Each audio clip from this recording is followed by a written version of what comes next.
সুপ্রিয় শিক্ষার্থীবৃন্দ, বুগা আদর্শ উচ্চ বিদ্যালয় কর্তৃক অনলাইন ক্লাসে তোমাদেরকে স্বাগত। তোমরা সকলে কেমন আছো? আশা করি ভালো আছো। আমিও আলহামদুলিল্লাহ আল্লাহর রহমতে ভালো আছি। আমরা আজকে আলোচনা করব সপ্তম শ্রেণীর গণিত বইয়ের সপ্তম অধ্যায় নিয়ে। তো শিক্ষার্থী বন্ধুরা, আশা করি তোমরা সকলেই স্ক্রিনের সামনে কাগজ, কলম এবং প্রয়োজনীয় উপকরণ নিয়ে বসেছ। যারা বসো নাই, তোমরা প্রয়োজনীয় উপকরণ নিয়ে স্ক্রিনের সামনে বসো। তো আমরা আজকে যে বিষয়টি নিয়ে আলোচনা করব সেটা হচ্ছে সরল সমীকরণ। শিক্ষার্থী বন্ধুরা, আমরা এই বিষয়টা আলোচনা করতে গিয়ে সর্বপ্রথম যেটা জানবো সেটা হচ্ছে সমীকরণ কাকে বলে। শিক্ষার্থী বন্ধুরা, সমীকরণ হচ্ছে চলক, প্রক্রিয়া চিহ্ন ও সমান চিহ্ন সংবলিত গাণিতিক বাক্যকে সমীকরণ বলে। আমি এখানে একটি সমীকরণ লিখেছি। সমীকরণটি হচ্ছে 4x + 1 is equal to 2x + 7। তো শিক্ষার্থী বন্ধুরা, এখানে চলক হচ্ছে x। তাহলে চলক কাকে বলে? চলক হচ্ছে অজ্ঞাত বা অজানা রাশি। যেমন এখানে x এর মানটা কত সেটা আমরা বলতে পারি না, এটা হচ্ছে অজানা। সুতরাং এখানে চলক হচ্ছে x। তারপরে হচ্ছে প্রক্রিয়া চিহ্ন। প্রক্রিয়া চিহ্ন হচ্ছে এখানে এই যে প্লাস, কখনো প্লাস থাকবে, কখনো মাইনাস থাকবে, কখনো ইনটু থাকবে, কখনো ডিভাইডেড থাকবে। এটা আমাদের সমীকরণ অনুযায়ী থাকবে। তারপর সমান চিহ্ন, এই যে সমান চিহ্ন। তাহলে আমরা আবার বলি, সমীকরণ হচ্ছে চলক, প্রক্রিয়া চিহ্ন ও সমান চিহ্ন সংবলিত গাণিতিক বাক্যকে সমীকরণ বলে। তো সরল সমীকরণ কাকে বলে? সরল সমীকরণ হচ্ছে সমীকরণের একঘাত বিশিষ্ট সমীকরণকে সরল সমীকরণ বলে। আমি আবার বলছি, সরল সমীকরণ হচ্ছে সমীকরণের একঘাত বিশিষ্ট। সুপ্রিয় শিক্ষার্থীবৃন্দরা, ঘাত বলতে আমরা কি বুঝি? আসলে আমরা এই যে এখানে আমি লিখেছি x square, x cube, x⁴। এখানে x এর ঘাত হচ্ছে কত? 1। এখানে x এর ঘাত কত? 2। এখানে x এর ঘাত 3। এখানে x এর ঘাত 4। সুতরাং এখানে এই যে x, তার ঘাত হচ্ছে কত? 1। এই যে আমাদের সমীকরণটিতে 4x, x এর ঘাত হচ্ছে কত? 1। সুতরাং আমরা বলতে পারি সমীকরণের একঘাত বিশিষ্ট চলকের একঘাত বিশিষ্ট সমীকরণকে সরল সমীকরণ বলে। তাহলে আমরা আজকে সরল সমীকরণ কিভাবে সমাধান করব এই নিয়ে কাজ করব। সমাধান বলতে আমরা বুঝি এই যে এখানে যে অজ্ঞাত রাশি বা অজ্ঞাত চলক রয়েছে, এই অজ্ঞাত রাশি বা অজ্ঞাত চলকের মানটা আমরা খুঁজে বের করব সমাধানের মাধ্যমে। তো শিক্ষার্থী বন্ধুরা, শুরু করা যাক। আমরা সর্বপ্রথমে যে সমীকরণ সমাধান করতে যে বিধিসমূহ আছে, আমাদের সপ্তম শ্রেণীতে আমরা 4টা বিধি নিয়ে আলোচনা করব। 4টা বিধি। একটা বিধি হচ্ছে পক্ষান্তর বিধি, বর্জন বিধি, প্রতিসাম্য বিধি ও আর গুণন বিধি। তো শিক্ষার্থী বন্ধুরা, আমরা আজকে তোমাদেরকে পক্ষান্তর বিধি নিয়ে আলোচনা করব। পক্ষান্তর বিধি দিয়ে কিভাবে সমাধান করবে সেই নিয়ে আলোচনা করব। পক্ষান্তর বিধি হচ্ছে যেই কোনো পদকে চিহ্ন পরিবর্তন করে, আমাদের এখানে হচ্ছে টোটাল দুটি পক্ষ, একটা হচ্ছে লেফট হ্যান্ড সাইড, একটা হচ্ছে রাইট হ্যান্ড সাইড। সমানের বামে একটা পক্ষ, ডানে একটা পক্ষ। তাহলে সমান চিহ্নের বাম পক্ষটাকে আমরা বলবো, বামের পক্ষটাকে বলবো আমরা বাম পক্ষ, ডানের পক্ষটাকে আমরা বলবো ডান পক্ষ। তো সুপ্রিয় শিক্ষার্থী বন্ধুরা, আমরা এখানে হচ্ছে ডানে হচ্ছে 4x + 1 is equal to 2x + 7। তাহলে আমরা পক্ষান্তর বিধিতে ডান পাশের অর্থাৎ সমানের ডান পাশে যদি কোনো চিহ্ন থাকে, আমরা যদি সেটা বাম পাশে নিই তাহলে সেটা পরিবর্তন হয়ে যায়। যেমন যদি সমানের বাম পাশে প্লাস চিহ্ন থাকে, যদি বাম পাশে নেই আমরা তাহলে এটা হবে মাইনাস। যদি আমাদের ডান পাশে মাইনাস সম্পর্ক বা মাইনাস চিহ্ন থাকে, ডান পাশে আসলে সেটা হবে কি? প্লাস। যেমন কিভাবে? সুপ্রিয় শিক্ষার্থীবৃন্দ, আমি আবার বলছি, যে কোনো পদকে চিহ্ন পরিবর্তন করে, যেই কোনো পদকে চিহ্ন পরিবর্তন করে এক পক্ষ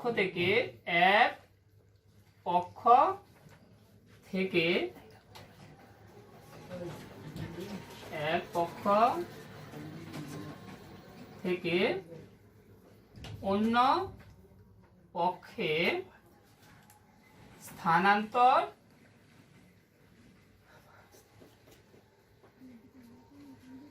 করাকে পক্ষান্তর বলে। তো শিক্ষার্থী বন্ধুরা, আমরা আবার বলছি, যে কোনো পদকে ছিন্ন পরিবর্তন করে এক পক্ষ থেকে অন্য পক্ষে স্থানান্তর করাকে পক্ষান্তর বলে। তো তাহলে আমরা শুরু করা যাক বা শুরু করতে পারি। আমি আবার বলছি, যে কোনো পদকে ছিন্ন পরিবর্তন করে এক পক্ষ থেকে অন্য পক্ষে স্থানান্তরকে পক্ষান্তর বলে। তো আমরা অঙ্ক করতে গিয়ে কিভাবে প্রয়োগ করব শিক্ষার্থী বন্ধুরা, আমরা তোমাকে সেটা দেখাচ্ছি। আমরা এই যে একটা এখানে সমীকরণ লিখছি 4x + 1 = 2x + 7, এই অঙ্কটা বা এই সমীকরণটার সমাধান করে আমরা তোমাদেরকে দেখাবো। তো শিক্ষার্থী বন্ধুরা, আমাদের সমীকরণটা সমাধান করতে যা যা প্রয়োজন তা হচ্ছে, তোমরা অবশ্যই কাগজ কলম এগুলা তোমাদের টেবিলে অথবা যেখানে বসেছো ওখানে অবশ্যই আছে, তোমরা সেগুলো নিয়ে প্রস্তুত থাকো। আমরা এখানে লিখলাম ভা। শিক্ষার্থী বন্ধুরা, তোমরা জানো সমীকরণে দুটি সমান চিহ্ন ব্যবহার করা যায় না। তো আমরা লিখলাম বা অথবা অথবা, কারণ এখানে আমরা যে লাইনটা দেখব এটা হচ্ছে ওই লাইনটার অনুরূপ লাইন। তাহলে শিক্ষার্থী বন্ধুরা, আমরা সমাধান করতে গিয়ে সবসময় চেষ্টা করব চলককে বাম পক্ষে রাখার জন্য। চলককে বাম পক্ষে রেখে সমাধান করলে একটু সহজ হয়। তাহলে আমরা লিখলাম 4x, এই যে শিক্ষার্থী বন্ধুরা এখানে 2xটা সম্পর্ক হচ্ছে প্লাস, তাহলে আমরা যদি পক্ষান্তর করে তাহলে এটা হচ্ছে কি মাইনাস। তাহলে আমরা লিখলাম -2x = তাহলে এখানে আমাদের আগে কি ছিল 7, তাহলে আমরা লিখলাম 7। তো শিক্ষার্থী বন্ধুরা, এই যে এদিকে +1 আমরা যদি পক্ষান্তর করি তাহলে এটা চিহ্ন পরিবর্তন হয়ে দাঁড়ায় -1। তাহলে আমরা এরপরে লিখলাম বা 4x থেকে -2x হলে দাঁড়াচ্ছে আমাদের 2x = 7 - 1 = 6। তো শিক্ষার্থী বন্ধুরা, এর পরবর্তী লাইনটা আমরা কিভাবে লিখব সেটা হচ্ছে, আমরা লিখলাম বা এই যে 2 এর সাথে x এর সম্পর্কটা কি, 2 এর সাথে x এর সম্পর্ক হচ্ছে গুণ। এই যে আমরা যখন 2 × x লিখি তখন হয় 2x, সুতরাং 2x এর সাথে বা x এর সাথে 2 এর সম্পর্ক হচ্ছে গুণ। তো আমরা যদি পক্ষান্তর করি, এই গুণ সম্পর্কটা যদি আমরা পক্ষান্তর করি তাহলে সেটা হবে ভাগ। তো শিক্ষার্থী বন্ধুরা, আমরা লিখছি x = 6/2 বা x = 6 কে আমরা যদি 2 দ্বারা ভাগ করি তাহলে 6/2 বা 6/2 = 3। আমরা কাটাকাটি করলেও করতে পারি, এটা এইভাবে আমি দেখিয়ে দিচ্ছি। 6/2, 3 × 3, এখানে হচ্ছে 2 × 2, 3 × 2 = 6। সুতরাং আমরা 6 কে যদি 2 দ্বারা ভাগ করি তাহলে দাঁড়াচ্ছে কত 3। তাহলে আমরা আসলে কাটাকাটি করলেও হবে, তবে আসলে কাটাকাটি করলে তেমন ভালো দেখায় না, এই জন্য আমরা কাটাকাটি করলাম না। এখানে হবে সুতরাং x = 3, অর্থাৎ x এর মান দাঁড়ালো 3। তাহলে আমরা লিখলাম সুতরাং নির্ণয় সমাধান সমান 3। তাহলে শিক্ষার্থী বন্ধুরা, আমরা আমাদের কাঙ্ক্ষিত ফলাফলটি পেয়ে গেছি। আমাদের নির্ণয় সমাধান হচ্ছে 3, সুতরাং আমাদের x এর মান 3। এবার শিক্ষার্থী বন্ধুরা, আমরা এখন শুদ্ধি পরীক্ষা, আসলে কোনো সময় শুদ্ধি পরীক্ষা করতে বলা হতে পারে, আবার নাও বলা হতে পারে। তো শুদ্ধি পরীক্ষাটা করলে আসলে সুবিধাটা হচ্ছে আমাদের সমাধানটা সঠিক হয়েছে কিনা আমরা সেটা যাচাই করতে পারবো। যদি পরীক্ষায় বলা থাকে তাহলে তো আমরা অবশ্যই লিখবো, আর যদি বলা নাও থাকে, আমাদের হাতে যদি সময় থাকে তো আমরা চেষ্টা করব রাফে শুদ্ধি পরীক্ষাটা করার জন্য। তো সুপ্রিয় শিক্ষার্থী বন্ধুরা, আমরা এখন এই সমীকরণটার মান পেয়েছি কত, x অজ্ঞাত চলকের মান পেয়েছি কত 3। এই মানটা দিয়ে আমরা এই সমীকরণটার শুদ্ধি পরীক্ষা করব। তো সুপ্রিয় শিক্ষার্থী বন্ধুরা, আমাদের এই সমীকরণটাতে দুটি পক্ষ, একটি হচ্ছে ডান পক্ষ, একটি হচ্ছে বাম পক্ষ। তাহলে ডান পক্ষ যদি ডান পক্ষ হয় তাহলেই আমাদের সমাধানটা শুদ্ধি বা যথার্থ হয়েছে। তো শিক্ষার্থী বন্ধুরা, আমরা আমাদের এই শুদ্ধি পরীক্ষাটা এখন করব। তাহলে আমরা প্রথমে এখানে লিখলাম ডান পক্ষ, এখানে লিখলাম বাম পক্ষ,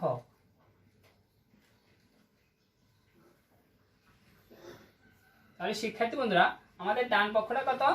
2x + 7, আমরা লিখলাম 2x + 7। আমাদের বাম পক্ষটা কত? 4x + 1। তো শিক্ষার্থী বন্ধুরা আমরা সমাধান করে x এর মান কত পেয়েছি? 3।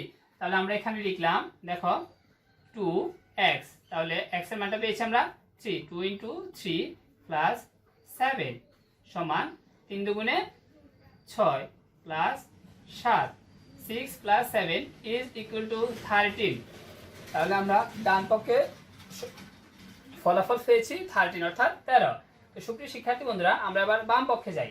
বাম পক্ষে আমাদের এখানে আছে 4x + 1, তাহলে আমরা লিখলাম সমান 4, x এর মানটা কত? আমরা x এর মানটা পেয়েছি 3, তাহলে আমরা লিখলাম 3 + 1, তাহলে 4 × 3 = 12 + 1, তাহলে 12 + 1 = 13। সুপ্রিয় শিক্ষার্থী বন্ধুরা মজার বিষয় হচ্ছে আমাদের ডান পক্ষ 13, বাম পক্ষ 13। সুতরাং আমরা বুঝতে পারবো যে আমাদের সমীকরণটির সমাধান যথার্থ। তাহলে আমরা বুঝতে পারবো আমাদের সমীকরণটির সমাধান সঠিক এবং কি শুদ্ধি। তো সুপ্রিয় শিক্ষার্থী বন্ধুরা আমরা এই একটি সমাধান করে চেষ্টা করছি তোমাদেরকে বুঝিয়ে দেওয়ার জন্য।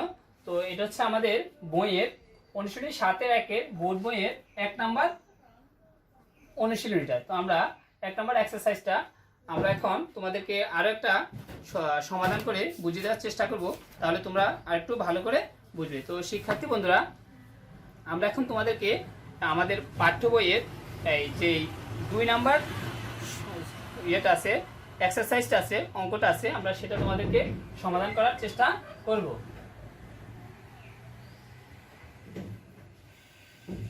তো 2 নাম্বারটা আছে 5x -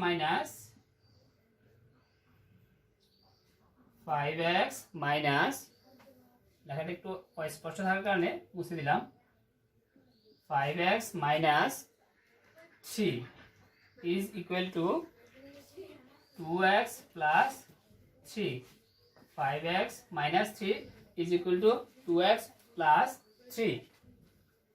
তো শিক্ষার্থী বন্ধুরা আমরা এটা সমাধান করব। তাহলে আমরা পূর্বের ন্যায় পক্ষান্তর বিধিতে করব, বা 5x, এই যেদিকে 2x টার কিসের সম্পর্ক? প্লাস, তাহলে আমরা পক্ষান্তর করলে হচ্ছে -2x = এই যেখানে আগে কি ছিল 3, লিখলাম আমরা 3, এখানে ডান পক্ষে ছিল -3, যদি আমরা পক্ষান্তর করি তাহলে হবে +3। এরপর আবার লিখলাম বা 5x - 2x, তাহলে 5x থেকে যদি আমরা 2x মাইনাস করি তাহলে আমাদের দাঁড়াচ্ছে 3x। কি দাঁড়াচ্ছে? 3x + 3 6, 3 + 3 = 6, বা এই যেখানে x এর সাথে 3 সম্পর্ক হচ্ছে গুণ, তাহলে আমরা যদি এদিকের গুণকে পক্ষান্তর করি তাহলে কি দাঁড়াবে? ভাগ। তাহলে আমরা লিখলাম বা x = 6/3। সুতরাং x আমরা যদি 6 কে 3 দ্বারা ভাগ করি তাহলে আমাদের দাঁড়াচ্ছে 3 × 1 = 3, 3 দুগুণে 6, সুতরাং x = 2। তো সুতরাং আমাদের কাঙ্ক্ষিত ফলাফল আমরা পেয়ে গেছি। সুতরাং নির্ণয় সমাধান